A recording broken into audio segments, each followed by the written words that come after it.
My name is Seth Daniel. I am an EMT. I've been an EMT for 8 years. I think it's kind of muddled. I believe it's about 8 years. I'm getting close to when I can tell people that I've been doing this for 10 years, and I'm very excited about that. My name's Cody Ford. I'm an EMT, and I've been doing it for roughly 10 years now. I think the point in which I realized COVID was going to change everything was that first day when everything was shut down. Just driving around the day, being one of the only vehicles out on the road, all the shops were closed. It looked like a Christmas day or something, like working like a Christmas day. It was just crazy, and seeing that big of an impact on just like day-to-day life, like completely grinding to a halt when everyone was trying to figure out what was going on, I think was the biggest realization for me, where I was like, oh, this is gonna like change some things.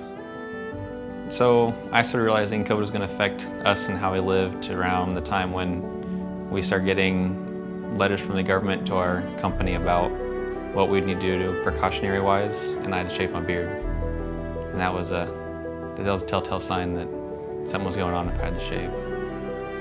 There were times where I definitely, during the very first wave, felt extremely burnt out. We were short on staff. We were pulling 60+ hour weeks, and then it got to a point where I made a realization where like I don't want to, like, I'm not gonna do well burnout, and I scaled my hours back, and it saved me. It's the only reason I'm still doing the job that I'm doing, is I scaled back those hours and took time for myself. So I don't think I was ever burnt out when it came to the pandemic. It was a little overwhelming at times at the very beginning due to having to shave my beard. That was a very, very overwhelming thing for me. I really didn't want to do it. But I never really got burnt out. There were people that picked up extra shifts, but I wasn't one of those people.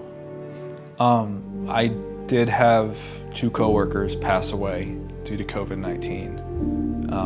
I had my great aunt actually passed away. It was a struggle, just seeing people that you knew just gone all of a sudden. It was a lot.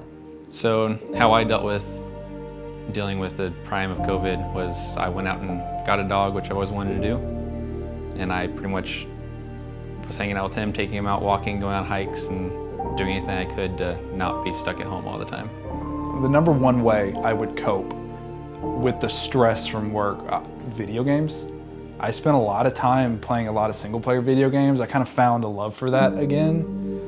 Playing like these fun like games that are just my experience. I would just go into like a world. I'd get home and would be able to look forward to that. So I would say that was definitely a big de-stressor. So during the height of the pandemic, it was a pretty boring time. It really made you think about everything you were doing and how you're doing it, and changed a lot of stuff about how you did it and how you went about things. Some of the benefits and highlights that came out of COVID, I'd say, were getting a dog, and then I got a girlfriend at the time, and I have a baby. But I think overall for me it ended up more positive than negatives. Some of the good things about the pandemic is I purchased a house, and I was able to spend a lot of my time working on my house, working on fixing things up that I needed to. I was able to spend time with my girlfriend, which I really appreciated. And I was able to spend time just doing things for me. I was able to really figure out like different hobbies that I was interested in, and what I wanted to do and what I didn't want to do. And I would say that was a really positive thing. So I think that emergency medicine in particular will get back to what it was. It might take a little bit longer, but in more of the boony type areas, it already is pretty much there. As to where in the city, there's still a lot of regulations and guidelines you have to follow. But as far as hospitals go, I think it's always going to be a different setting. I don't believe it will fully go back to the way it was beforehand, but that's just kind of the nature of anything, in my opinion. Everything is constantly progressing forward. So things are going to be different after COVID. Things, I feel like, have gone back to a more normal place already.